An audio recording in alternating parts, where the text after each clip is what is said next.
Quoi de plus amusant que de se retrouver autour d'une table et de se marrer ensemble? C'est pour moi une des raisons de base de jouer aux jeux de société. Se retrouver entre amis pour passer un bon moment. Et rire est un bon moment. Il y a des jeux plus sujets à faire rire, et c'est de ceux-là dont je veux parler aujourd'hui. Alors quel est le jeu où tu ris à tous les coups? Alors c'est un truc que je dis souvent aux gens au magasin. Quand les gens cherchent un jeu rigolo ou un jeu de rôle, je leur dis regardez, ça c'est drôle, ça c'est drôle, ça c'est drôle. Et celui-là, vous allez rire. Enfin, c'est imparable, c'est esquissé. Là, vous avez rigolé parce que le mec est pas foutu de prononcer un mot de 3 syllabes. C'est esquissé. Les chaussettes de l'archiduchesse sont-elles sèches et archi-sèches? Ah, oui, je peux arriver. Un jeu dans lequel on se passe des petites images en dessinant, en devinant, c'est drôle. Et plus vous êtes nul en dessin, plus c'est drôle. Alors autant vous dire que c'est très très drôle. Et autant il y a des jeux qui sont amusants, divertissants, stimulants, genre oui, c'est rigolo. Esquissé, c'est drôle. Vous rigolez. Alors, je me suis beaucoup basée avec des jeux de cette année, puisque comme dans ce que je fais en ce moment dans mon métier pour l'Asdor, je teste les nouveautés, c'est beaucoup les nouveautés qui me viennent en tête. Et cette année, il y a un jeu auquel à chaque fois on s'est marré et à chaque fois ça a marché de ouf. C'est encore un jeu d'association d'idées. Pour moi, c'est les jeux qui nous font vivre beaucoup d'émotions et du coup qui génèrent beaucoup de rigolade et beaucoup de désaccords. Et quand il y a des désaccords, on aime ne pas être d'accord et du coup on se prend souvent la tête. Et du coup pour moi, c'est Link City. Link City pour moi c'est une pépite cette année, c'est brillant tellement ça fonctionne bien et je l'aime aussi beaucoup pour tout ce que ça génère et je pense que j'ai des milliers de souvenirs grâce à ça. On doit créer notre ville et du coup mettre l'école au bon endroit, la prison au bon endroit, le cirque au bon endroit et évidemment moi je ne suis pas d'accord pour mettre l'école à côté de la prison. Quelle idée de mettre l'école à côté de la prison, mais d'autres personnes voulaient le faire et en fait ça te donne des souvenirs dans ta tête que t'oublies pas parce que 3 semaines plus tard tu revois tes potes, on parle de quelque chose et tu peux lui dire oui, enfin, toi, tu veux mettre la prison à côté des écoles, donc voilà. Tu veux mettre le cirque au milieu de la mairie, c'est pas ouf non plus. L'ambassade des extraterrestres, moi, je voulais la mettre loin, toi, tu l'as mis au milieu du village. À un moment donné, pas ouf. Donc, voilà, il y a vraiment un peu de tout. On discute énormément et c'est vraiment trop chouette pour ça. Bon, pour moi, c'est esquissé, ça restera toujours esquissé. Le meilleur jeu d'ambiance, selon moi, parce qu'à chaque fois que je le sors, il y a au moins une personne qui a un fou rire. Moi, c'est le jeu qui a su me faire pleurer de rire à de nombreuses reprises. Et même s'il y a eu beaucoup de jeux d'ambiance qui sont sortis depuis Esquissé, ça reste pour moi un des meilleurs. Ce système de téléphone arabe mélangé à du Pictionary un peu, c'est vraiment bien trouvé. Les parties sont mémorables. Moi, je me souviens d'une fois où il y a une personne qui devait faire deviner, c'était une danseuse étoile. Au fur et à mesure de se passer les calepins, on était arrivé à mouche à merde. Et ce qui avait porté à confusion, c'est qu'à un moment, il y avait quelqu'un autour de sa danseuse qui avait fait des étoiles qui ressemblaient à des mouches. Et du coup, ça avait fini en mouche à merde, quoi. Donc pour moi c'est le meilleur. En fait, moi j'adore les jeux d'ambiance qui sont un tout petit peu qui convoque la créativité des gens, qui va les faire créer des trucs, dessiner des trucs, inventer des mots, tout ça. J'aime beaucoup Etoc, par exemple, où on fait des menus de restaurants, mais je crois que vraiment celui que je vais citer, que mon jeu d'ambiance favori, c'est Crazy Words. On a des lettres comme au Scrabble, on les distribue aux gens et on va recevoir une carte avec une petite consigne dessus. Par exemple, il faut que tu inventes une marque de papier toilette. Bon, j'ai pris le meilleur des exemples, je suis très très forte. On va dire une marque de bonbons. Et tu vas, avec les lettres qui t'ont été distribuées et qui bien sûr sont complètement aléatoires, devoir créer un mot qui pourrait être cette marque de papier toilette ou cette marque de bonbons au choix. Et tu vas retourner, tout le monde va faire pareil de son côté. Et on va prendre des cartes de tout le monde, on va les mettre face cachée, on va mettre des cartes avec, on va tout mélanger, on va les mettre au centre de la table, on va montrer son mot à tout le monde et les gens vont voter pour dire ça, je pense que c'est la marque de bonbons, ça, je pense que c'est et ainsi de suite. Et en fait, le moment où on découvre les mots des autres et les consignes sur la table, en général, c'est quand même un moment qui est franchement hilarant.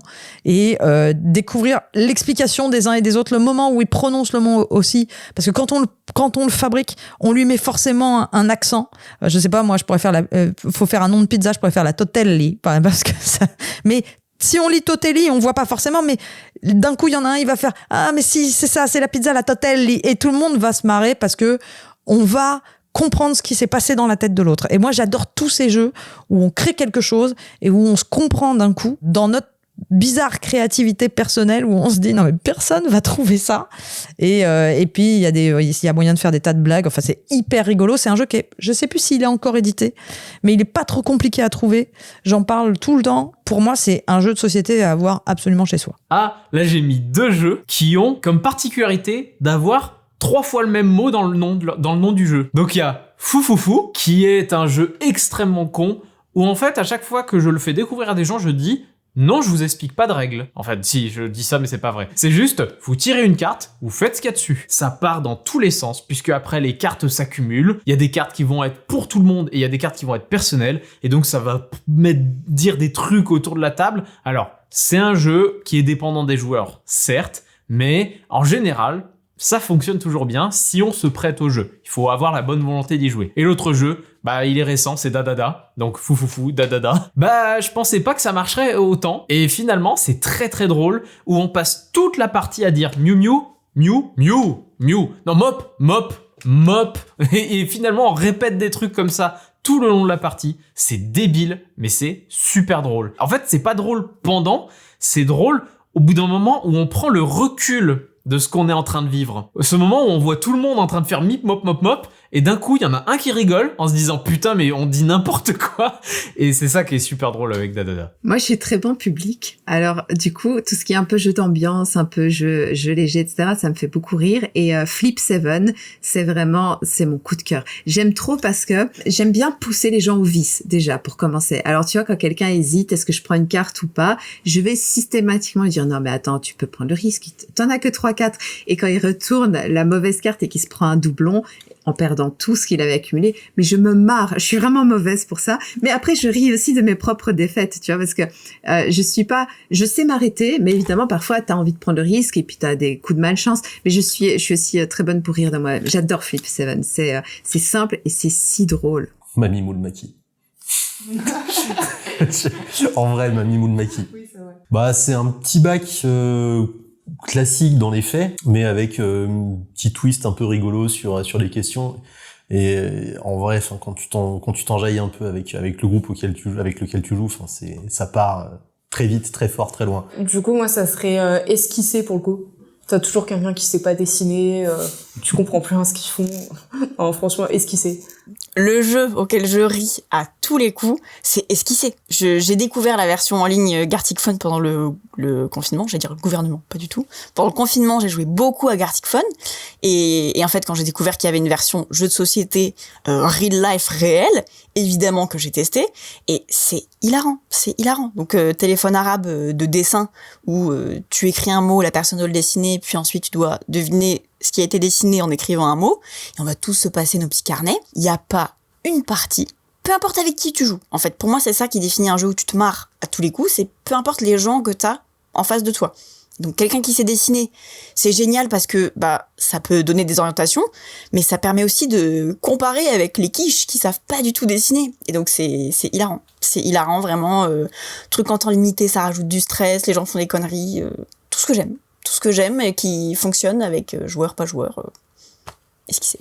Peut-être sans rire aux éclats, mais les jeux où j'ai le smile très très souvent, Mamie Moule Maki. C'est drôle, c'est plutôt classe, c'est tout con comme jeu. Et ouais, ça fonctionne parce que tu vois aussi la recherche que peuvent avoir les autres autour des mots, donc ça c'est pas mal. Si t'as des gens à l'aise avec le mime, Dr Pullule aussi est très sympa et fonctionne très très bien. Et puis paradoxalement, pas trop quand je joue, mais quand je fais jouer le petit 20 secondes de feu, qui évite n'importe quoi, n'importe comment, dans tous les sens.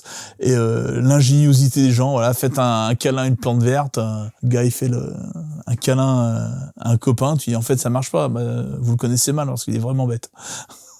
Donc voilà. Donc il y a toujours l'ingéniosité des gens, ouais. Allez, je te mets mon trio, Mamie Moule Maki, Dr Pilule, 20 secondes de feu. Advienne que pourra. Comme ça, je dirais un combien tu te mets. Franchement, c'est toujours des trucs où on rigole aux questions, ou non. Je vais sortir, ça va être un jeu qu'on joue. Alors quand on va essentiellement sur les salons, on va dire un là t'abuses ou un dilemme de merde, parce que c'est franchement des jeux alors où on n'a même pas besoin du paquet, on n'a même pas besoin du jeu en fait pour jouer, mais dans la voiture, soit en y allant, soit en revenant, en fait, on est soit tellement fatigué, soit tellement dans l'euphorie du truc qu'on rigole à chaque fois et ça part vraiment en live. On se pose des questions vraiment débiles. Et on s'amuse toujours bien. Et ça permet de faire passer le temps en voiture. Alors c'est clairement la question qui m'a posé le plus de difficultés, parce qu'en solo on rit pas tous les jours, et du coup je vais un petit peu tricher sur la réponse. Il s'agit de Binding of Isaac 4 Souls, qui est un jeu tiré de l'univers, tiré du jeu vidéo. Et si le jeu en lui-même n'est pas spécialement fun, hein, ça va être une sorte de... Alors il y a un mode coopératif et un mode compétitif. En compétitif, on va être sur une sorte de munchkin, où on va du coup se faire un petit peu des crasses, on va pouvoir jouer des cartes pour annuler un petit peu les effets des actions des autres. En coopératif, on va avoir un jeu, on va devoir récupérer un certain nombre d'âmes. Bon, peu importe, mais ce qui m'amuse beaucoup dans ce jeu, et la raison pour laquelle j'ai acheté les extensions, c'est simplement les cartes. On est sur l'univers de Binding of Isaac, donc on a vraiment des trucs totalement loufoques, on a tous les personnages, tous les monstres, mamans, etc.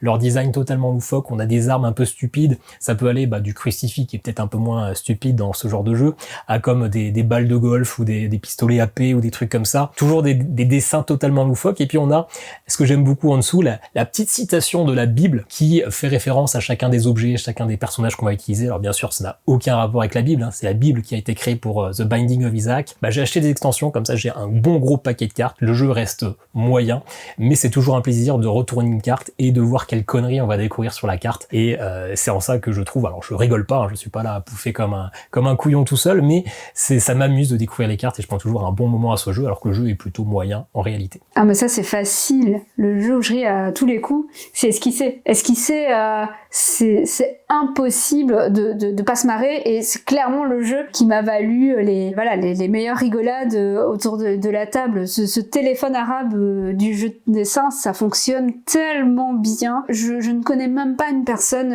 qui n'ait pas aimé. J'ai fait découvrir ce jeu à beaucoup de gens et ça a toujours pris, on s'est toujours trop bien marré. Donc clairement, si vous cherchez un jeu pour lequel vous voulez être sûr de rigoler à tous les coups, esquisser, ça fonctionne. Toutes mes parties de Thunder Road Vendetta ont été d'un plaisir incroyable. C'est un jeu d'améritrash pur et dur, de chaos, de brassage de dés, et c'est pas un jeu qui est parfait, loin de là, mais quelle expérience incroyable dans laquelle on a du plaisir. C'est cinématique et on a toujours énormément de plaisir à jouer à ce jeu-là. J'ai la chance d'avoir un réseau de pubs qui est très axé sur les jeux de party, et à chaque fois que je vais dans ces établissements-là, forcément c'est pour rire, et c'est ce que j'aime beaucoup, c'est le rire est très communicatif. Dès que le monde commence à rire, tout le monde rit autour de soi, donc c'est très propice à ce genre de jeu-là. Un jeu qui est depuis longtemps chez nous, qu'on a pas sous la même appellation que vous, mais que à chaque fois que j'y joue est très très drôle, avec peu importe avec qui je joue, c'est Télestration, qui est chez vous esquissé, je pense.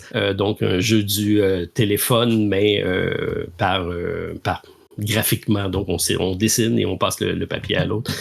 Ça crée toujours des situations très cocasses. Vous avez aimé cette vidéo? Alors likez et commentez quel est le jeu où vous riez à tous les coups. Et je vous dis à bientôt pour une prochaine vidéo. Le jeu! Allez, salut!